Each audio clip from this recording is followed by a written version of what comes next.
Good morning students. जैसा कि हम पढ़ रहे थे अध्याय नंबर 4 कृषि, और जिसके अंतर्गत मैं आपको खाद्यान्न फसलों, पेय फसलों और रेशेदार फसलों के विषय में बता चुका हूं। आज हम पढ़ने जा रहे हैं प्रौद्योगिकीय और संस्थागत सुधार। तो ऐसे कौन कौन से सुधार हैं या ऐसी कौन कौन सी तकनीक हैं जिनको कृषि क्षेत्र में अपना करके हम उत्पादन को बढ़ा सकते हैं। हमारे देश में हजारों वर्षों से कृषि और उससे संबंधित कार्य होते आ रहे हैं। हमारे देश में लगातार भूमि संसाधन का प्रयोग होने से कृषि का जो विकास है वो रुक गया है, क्योंकि लगातार अगर हम भूमि संसाधन का उपयोग करेंगे, उसके ऊपर जो फसलें हैं उनको उगाएंगे, तो लगातार जो भूमि है अपनी प्राकृतिक उपजाऊ शक्ति है उसको खो देती है। आज भी हमारे देश के अंदर अधिकतर जो लोग हैं जो कृषि कार्य करते हैं वो मानसून के ऊपर निर्भर है और भूमि की जो प्राकृतिक उपजाऊ शक्ति है उसके ऊपर निर्भर है। आज भी हमारे देश के अंदर लगभग 60% से अधिक जनसंख्या को जो कृषि क्षेत्र है वो रोजगार प्रदान करता है। 60% जनसंख्या ये प्रत्यक्ष या अप्रत्यक्ष रूप से कृषि क्षेत्र में लगी हुई है या वहां पर रोजगार करती है, काम करती है। तो ऐसे कौन कौन से सुधार है जिससे इन परिस्थितियों को सुधारा जा सकता है और हमारे देश में कृषि क्षेत्र को बढ़ावा दिया जा सकता है। पहला है जोतों की चकबंदी। जोतों की चकबंदी का मतलब क्या है? जोत क्या होता है? खेत। और चकबंदी का मतलब क्या होता है? उनका सामूहिकरण करना, उनको एक करना। मान लो कोई किसान है, उसके पास 1 एकड़ जमीन है, वो किसी एक जगह है और दूसरी जो 1 एकड़ जमीन है वो दूसरी जगह है। तो वो अपनी 1 एकड़ जमीन में जो एक जगह है वहां पर क्या है, सभी जो आधुनिक तरीके हैं वो नहीं अपना सकता। खेती करने के लिए अलग से नलकूप नहीं लगा सकता दोनों जगह। तो ऐसे किसानों को सरकार ने क्या कर दिया, ऐसे किसानों के खेतों की या जोतों की चकबंदी कर दी। उनको एक जगह 2 एकड़ जमीन है वो दे दी। जो खेत बिखरे हुए थे, किसानों को एक जगह खेत है वो दे दिया।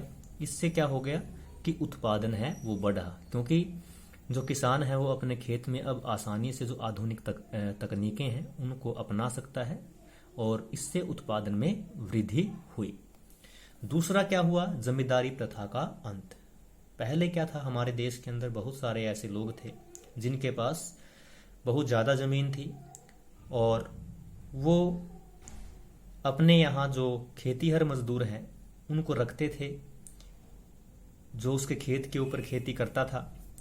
तो जमींदारी प्रथा में जो जमींदार है वो कृषि के अंदर होने वाला जो उत्पादन है उसके ऊपर उतना ध्यान नहीं देता था, क्योंकि जमीन बहुत थी। तो सरकार ने क्या किया, इस जमींदारी प्रथा का अंत कर दिया, मतलब जमींदारी जो प्रथा है उसको खत्म कर दिया। तो इससे क्या हो गया कि जमींदार रहे नहीं और इससे क्या हुआ कि उत्पादन है वो बढ़ा। तीसरा क्या है? हरित क्रांति और श्वेत क्रांति को बढ़ावा दिया गया सरकार के द्वारा।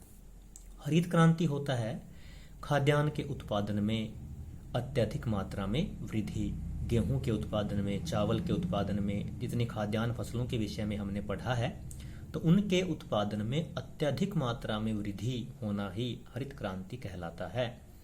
श्वेत क्रांति क्या होता है? दूध के उत्पादन में अत्यधिक मात्रा में जो बढ़ावा होना, उसको हम श्वेत क्रांति कहते हैं। तो हरित क्रांति और श्वेत क्रांति के कारण भी क्या हुआ है कि हमारी जो कृषि है उसकी दशा सुधरी है और भी उसको सुधारने के प्रयास किए जा रहे हैं।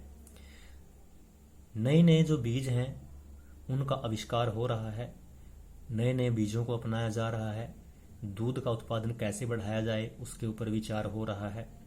बहुत सारी ऐसी योजनाएं हैं जो किसानों के लिए सरकार ने शुरू की है इस हरित क्रांति और श्वेत क्रांति को बढ़ावा देने के लिए।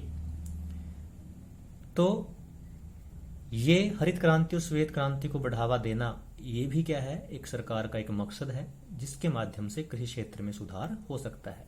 चौथा है भूमि विकास कार्यक्रमों की शुरुआत। सरकार ने क्या किया, बहुत सारे आज़ादी के बाद बहुत सारी जो पंचवर्षीय योजनाएं हैं वो लागू की और उनके तहत बहुत सारे जो भूमि विकास कार्यक्रम हैं उनकी शुरुआत की। जैसे सूखा, बाढ़, चक्रवात, आग तथा बीमारी के लिए किसानों को फसल बीमा है वो दिया जाता है। फसल का बीमा होता है, अगर फसल खराब हो जाती है, जल जाती है, बाढ़ में डूब जाती है या सूखे से खराब हो जाती है, तो ऐसे किसानों को सरकार क्या करती है, उसका फसल का बीमा करवाती है और सरकार को वो फसल खराब होने के बाद पैसे मिलते हैं। पांचवा क्या किया, किसानों को कम ब्याज दर पर ऋण उपलब्ध करवाया गया सरकार के द्वारा। सरकार ने ग्रामीण जो बैंक हैं उनकी स्थापना की, सहकारी समितियों की स्थापना की, बैंकों की स्थापना की, जिसके माध्यम से सभी किसानों को कम से कम ब्याज दर पर किसानों को ऋण उपलब्ध करवाया गया। तो इससे क्या होगा, किसान की जो स्थिति है वो क्या होगी, अच्छी होगी। तो इस प्रकार क्या है, कृषि क्षेत्र को बढ़ावा देने के लिए सरकार ने ये प्रयास किया है। छठा देखते हैं, किसानों के लाभ के लिए सरकार ने किसान क्रेडिट कार्ड योजना, किसान का एक किसान क्रेडिट कार्ड है वो बनता है, या व्यक्तिगत दुर्घटना बीमा, किसान खेत में काम करते हुए किसी क्या है जो बिजली का जो शॉक है या करंट है उसका शिकार हो जाता है, कोई सांप काट जाता है या कोई अन्य दुर्घटना अगर हो जाती है, तो उसके लिए सरकार ने उस किसान के लिए व्यक्तिगत दुर्घटना बीमा की योजना शुरू की है और क्रेडिट कार्ड है उसके लिए उपलब्ध करवाया है। सातवां क्या किया कि आकाशवाणी और दूरदर्शन पर किसानों के लिए मौसम की जानकारी उपलब्ध करवाई। आकाशवाणी क्या है, एक रेडियो चैनल है हमारा जो राष्ट्रीय रेडियो चैनल है, और दूरदर्शन क्या है, हमारा टीवी चैनल है। तो इनके माध्यम से सरकार क्या करती है, समय समय पर मौसम संबंधी जानकारी है वो किसानों को देती रहती है, या फिर कृषि जो कार्यक्रम है उनका आयोजन करती रहती है, ताकि किसानों को जो नई नई तकनीक है या नए बीज हैं उनके बारे में लगातार उनको पता लगता रहे और वो उन चीज़ों को क्या है अपने जो खेतों में उसको अपना सके और उत्पादन को बढ़ावा दे सके। आठवां क्या किया सरकार ने, न्यूनतम समर्थन मूल्य की घोषणा। सरकार क्या करती है, कोई भी फसल जब तैयार होती है और उस फसल के बाजार में जाने से पहले या मंडी में जाने से पहले सरकार एक क्या है न्यूनतम समर्थन मूल्य तय करती है, यानी उस मूल्य से कम कीमत पर कोई भी उस किसान से उस फसल को नहीं खरीद सकता। यानी ये केवल क्या है, किसान को बचाने के लिए सरकार क्या करती है, न्यूनतम समर्थन मूल्य है वो निर्धारित करती है अधिकतर फसलों का, जो महत्वपूर्ण फसलें हैं। तो इस प्रकार क्या है कि इस न्यूनतम समर्थन मूल्य की वजह से भी क्या हुआ है कि हमारा जो कृषि है उसका विकास हुआ है। अब देखिए, ये हमने पढ़ा किसानों के लाभ के लिए भारत सरकार ने किसान क्रेडिट कार्ड और व्यक्तिगत दुर्घटना बीमा योजनाएं शुरू की। आकाशवाणी और दूरदर्शन पर किसानों के लिए मौसम की जानकारी और कृषि कार्यक्रम दिखाए जाते हैं। न्यूनतम समर्थन मूल्य की घोषणा सरकार करती है। अब देखिए, कृषि का राष्ट्रीय अर्थव्यवस्था, रोजगार और उत्पादन में क्या योगदान है। कृषि का राष्ट्रीय अर्थव्यवस्था, हमारी अर्थव्यवस्था में कृषि का योगदान क्या है। हम जानते हैं कि हमारी जो अर्थव्यवस्था है वो कृषि के ऊपर निर्भर है, क्योंकि हमारे देश की 60% से अधिक जनसंख्या कृषि या कृषि से संबंधित कार्यों में लगी हुई है। तो हम कह सकते हैं कि जो कृषि है वो हमारे देश की अर्थव्यवस्था की रीढ़ की हड्डी है। जैसे रीढ़ की हड्डी के बिना शरीर खड़ा नहीं हो सकता, वैसे ही कृषि क्षेत्र के बिना हमारे देश की जो अर्थव्यवस्था है वो खड़ी नहीं रह सकती। तो इसलिए इस क्षेत्र को मुख्य रूप से बढ़ावा देने की आवश्यकता है, इसकी तरफ ध्यान देने की आवश्यकता है, क्योंकि हमारे देश की जो अर्थव्यवस्था है या विकास है वो कृषि क्षेत्र के ऊपर ही टिका हुआ है। दूसरी बात क्या है, रोजगार, कि हमारा जो कृषि क्षेत्र है वो लगभग 60% लोगों को क्या देता है, रोजगार देता है।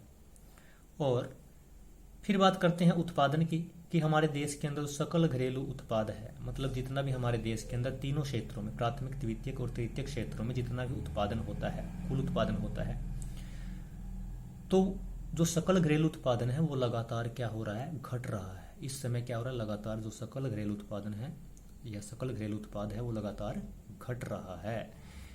तो इसका मतलब क्या है, ये एक चिंता का विषय है। तो इसको क्या है, बढ़ाने की आवश्यकता है।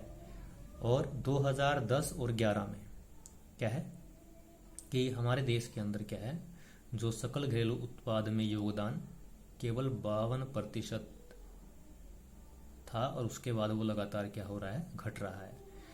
कृषि अनुसंधान परिषद, कृषि विश्वविद्यालयों की स्थापना, पशु चिकित्सा सेवा, पशु प्रजनन केंद्र, बागवानी विकास, ये सब कुछ कार्यक्रम हैं या कुछ ऐसी संस्थाएं हैं जो सरकार के द्वारा कृषि क्षेत्र को बढ़ावा देने के लिए शुरू की गई है।